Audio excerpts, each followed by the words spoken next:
Olá pessoal, no vídeo de hoje a gente vai falar sobre identitarismo, luta de classes e a pauta da escala 6x1. Mas antes disso, não se esquece, chega junto na campanha do engajamento, curtindo, compartilhando, comentando, indicando o vídeo para outras pessoas em grupos de WhatsApp. Tudo isso ajuda demais. Também se inscreve e ativa o sininho caso você não seja inscrito e nem esteja com o sininho ativado. Se puder, também chega junto na campanha de financiamento coletivo que o Apoia está aparecendo aqui na descrição. O link do Apoia está aqui na descrição. E o Pix você também pode doar se você quiser e preferir no lugar do Apoia-se. O QR Code está aparecendo em algum lugar aqui na tela e a chave também está aqui na descrição. Isso é muito importante. Em breve o canal vai estar recebendo material de decoração para o canal, para a gente fazer um fundozinho mais bacana, não ficar aqui flutuando num branco perdido. Isso tudo graças à ajuda de vocês. Valeu? Simbora pro vídeo.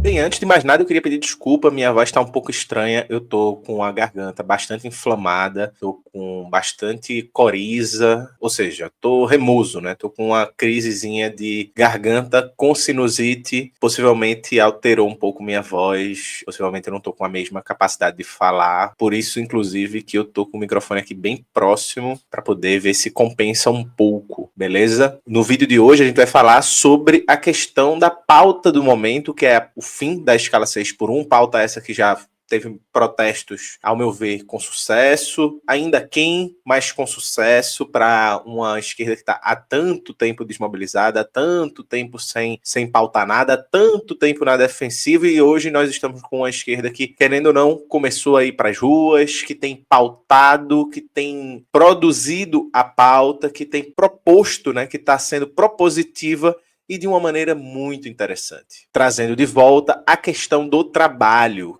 que é uma questão muito importante, muito fundamental e que há muito tempo tinha sido esquecida pela esquerda em prol de uma pauta exclusivamente de reconhecimento, né? Então, para quem quiser ter um pouco da noção desse debate, assim, não no sentido brasileiro, mas no sentido mais global, mais abstrato, mais filosófico, você tem, por exemplo, um livro interessantíssimo que se chama Redistribuição ou Reconhecimento, que é um debate entre Axel Honneth e Nancy Fraser, livro interessantíssimo. Infelizmente não tem em português, só tem em espanhol, para quem tem dificuldade com o inglês, como eu, que não consigo ler em inglês. Em espanhol tem disponível em PDF, reconhecimento ou redistribuição, trazendo de volta essa pauta da redistribuição, que é o que está por trás da pauta de trabalho, ou seja, a questão de mais empregos, melhor justiça material e assim por diante. E isso me veio à tona falar um pouco desse tema de maneira mais rápida, porque a pauta da escala 6x1, parte do sucesso dela se deve, ao meu ver,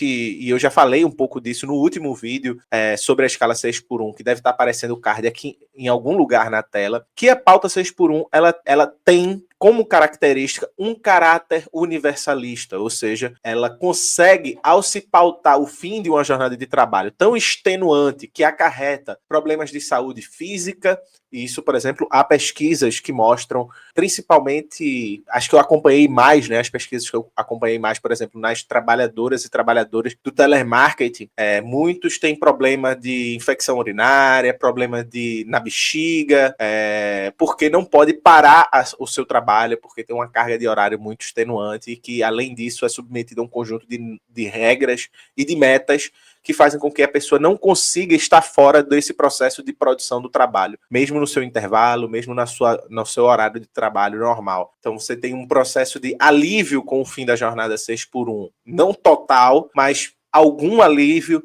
na questão da saúde física, você tem um alívio significativo, e aqui onde eu tenho um pouquinho mais de domínio, né, em relação a esses pontos que eu estou elencando, na saúde mental. Então você vê que o trabalhador brasileiro, ele é, segundo a OMS, segundo pesquisas internacionais, um dos trabalhadores que é mais submetido a um estresse psicológico devido e por causa à sua atividade produtiva, à sua atividade de trabalho, onde o Brasil ainda não é, por conta, ao meu ver, né, de uma carência de inserção do sistema CAPES nas comunidades, nos bairros, nas cidades do Brasil, em troca, inclusive, por governos progressistas em troca de uma abordagem que leva comunidades terapêuticas, mas o Brasil é um dos países do mundo com o maior número de invalidez no trabalho ou de afastamento, principalmente no funcionalismo público. Isso é possível de detectar mais fácil, porque, por exemplo, professores estressados ou professores com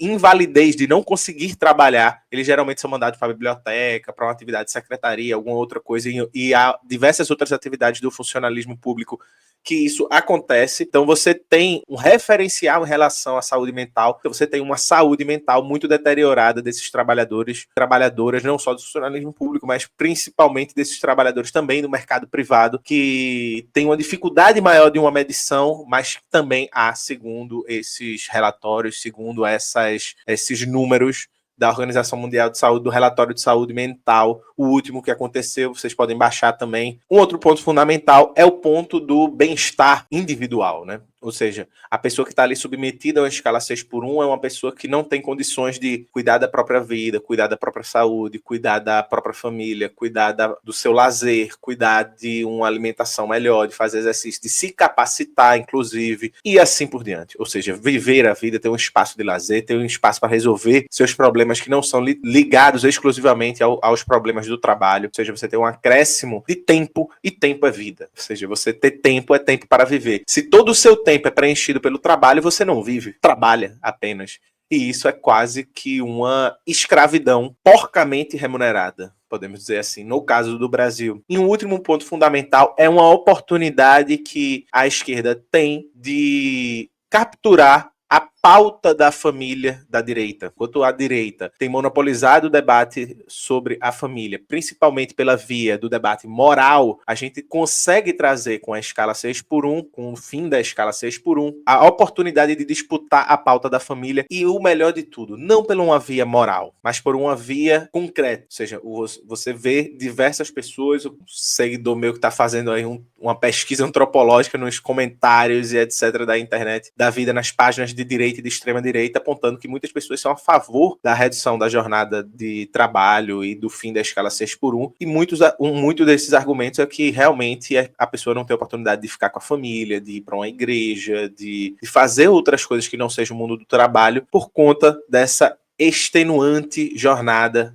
de trabalho na escala 6x1. Então você tem uma oportunidade de disputar de maneira material e não meramente moral, porque é bom. Não é porque é bom, é porque sua vida está muito ruim, você sabe disso, e por isso a gente pode disputar essa pauta. Porque a gente está atendendo uma dor, um sofrimento concreto, real e material de um conjunto de pessoas que vai desde a pessoa LGBT que trabalha no lugar X até Dona Maria de meia idade que cuida sozinha da família e que é evangélica e conservadora por conta do trabalho do pastor. E esse elemento universalista, todas essas indicações universalistas nos apontam para algo fundamental. A pauta do fim da escala 6x1 com redução de jornada de trabalho, ela indica em seu teor universalista não que a gente precisa ir para uma contraposição ao identitarismo que exclua a nossa noção de que essa universalidade ela tem, na prática, na sua concretude, identidade. Ou seja, se no Brasil a gente tem, segundo o IBGE, a maioria das famílias brasileiras sendo chefiadas por mulheres, e dessas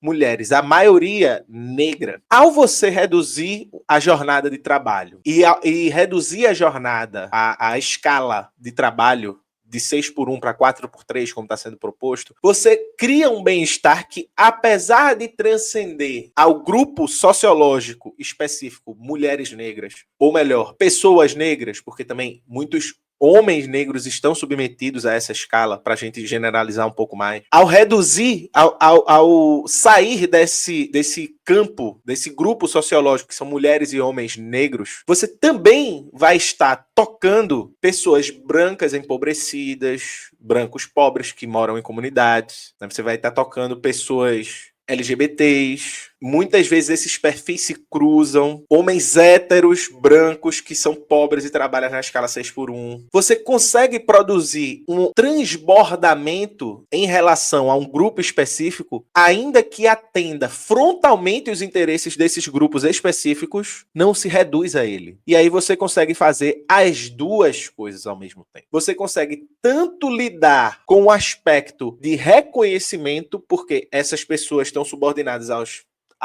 por exemplo, mulheres negras estão subordinadas a trabalhos geralmente muito precários, homens negros também geralmente muito precários, com desníveis salariais entre esses grupos e pessoas brancas, entre homens negros e mulheres negras, etc. Fora isso, a questão da jornada dupla de trabalho, que não se resolve com esse projeto, mas que você aumenta a possibilidade da pessoa não ser engolida por uma quantidade de trabalho enorme. E, claro, você precisa fazer políticas específicas também para atender essas demandas específicas, mas você tem que fazer isso em conjunto com políticas universalistas, para que você ganhe respaldo através da sensação concreta das pessoas de melhoria de vida, de que você tem uma concepção universal e não limitada de justiça. É um pouco o que Nancy Fraser, por exemplo, vai criticar de Honneth, ao Honneth enfatizar na questão do reconhecimento pela via da identidade. Veja, Honneth não é um identitarista como a gente pensa, mas a sua visão de pensar a justiça a partir da identidade produz uma fragmentação da concepção de justiça. É óbvio que tem um elemento de universalidade, porque Honneth é, por exemplo, um hegeliano, mas não cabe aqui destrinchar por quê. Mas esse elemento, ao meu ver, fica prejudicado pelo aspecto tático e estratégico dessa luta de um horizonte de justiça universal, que é, no percurso, muito fragmentado. Além do mais, né, e a gente sabe o quanto na esquerda radical, na esquerda hegemônica, tem sempre aquelas pessoas que vão dizer: Eribaldo, mas os identitarismos, os identitários estão acabando com a esquerda, meu Deus do céu, quem foi que disse, meu Deus, os identitários, meu Deus, eles me puxam o meu pé debaixo da cama à noite. O mais engraçado disso tudo é que a pauta de maior sucesso, né, nesse sentido, ainda que esteja muito engateando, mas a que mais enche o nosso coração de esperança é justamente uma pauta que foi tocada. Claro, né? Antes já havia gente, como por exemplo, tinha um grupo no PCB que saiu, hoje está no PCBR, que falava, né, da questão da redução da jornada de trabalho, né, e que já vinha tocando, mas isso não engatou, né? Era apenas propostas que não reverberaram no movimento, né? Então veio Vida Além do Trabalho com o Henrique Azevedo e essa pauta foi ganhando pouco a pouco cada vez mais corações, mentes, espaço no debate público e assim por diante, né? Ao ponto que o Rick foi eleito deputado estadual no Rio de Janeiro, um dos mais votados, inclusive, do pessoal na cidade, se eu não me engano. E isso é fundamental porque o Rick é um homem negro. A deputada que aceitou o desafio de pegar o projeto de Rick e levar para a institucionalidade, para a Câmara, Erika Hilton, se coloca como uma travesti negra e ela tá tocando essa pauta, tocando essa briga. Ou seja, pelo visto foram muitas aspas aqui, tá, gente? Só uma ironia. Foram os identitários que criaram a pauta mais universalista da esquerda nos últimos, mais do que uma década, talvez. Que antes a gente só fazia dizer não, não propunha nada. Agora a gente tá propondo alguma coisa, a gente tá encurralando a direita, a gente tá constrangendo Nicolas Ferreira, a gente tá constrangendo Kim Kataguiri, a gente tá constrangendo uma cambada de caba que só fazia bater na cara da gente e a gente tava perdendo.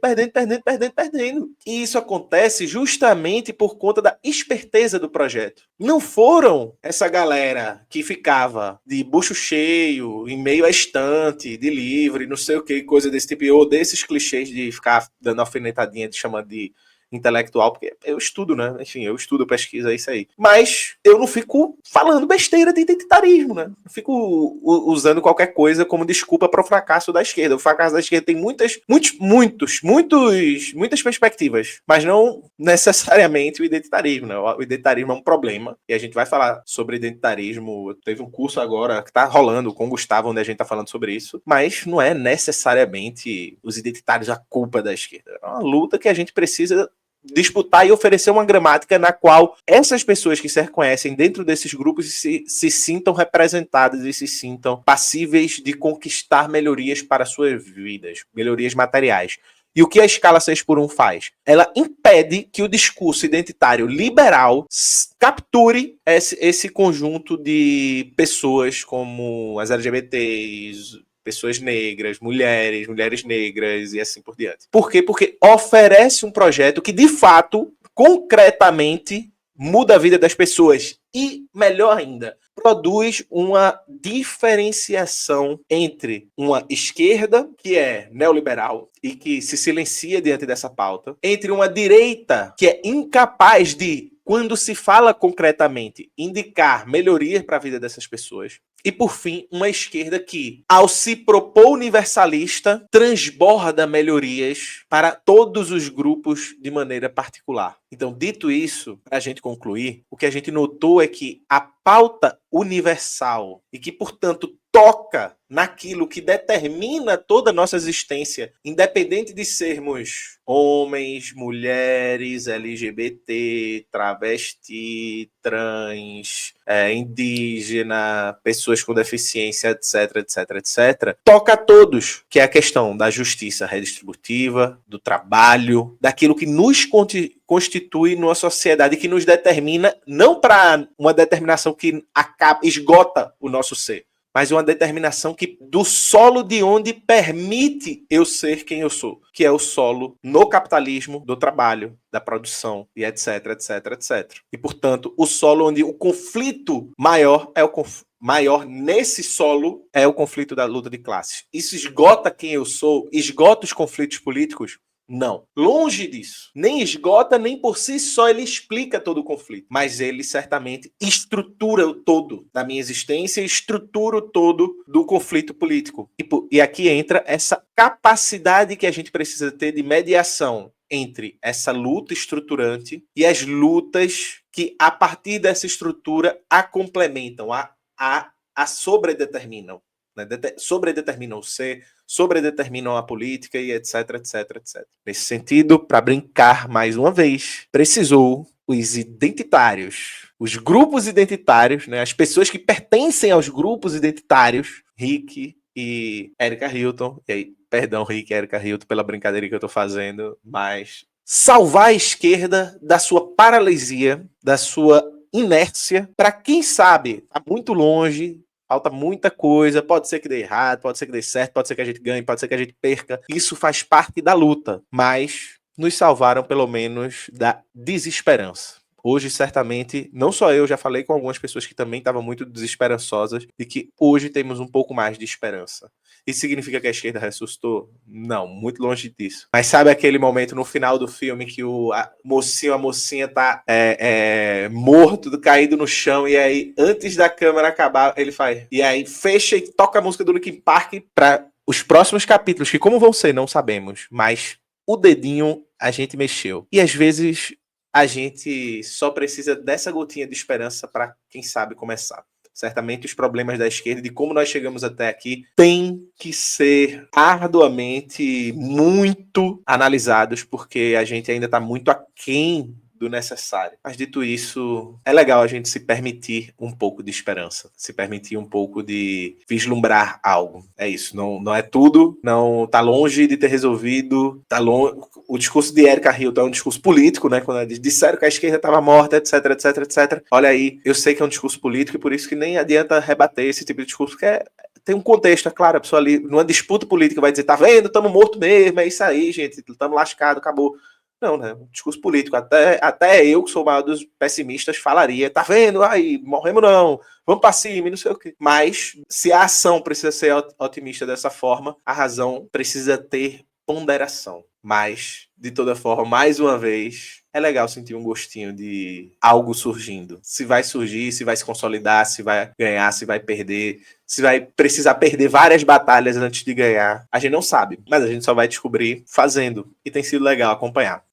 Valeu, galera. Tchau, tchau e até o próximo vídeo.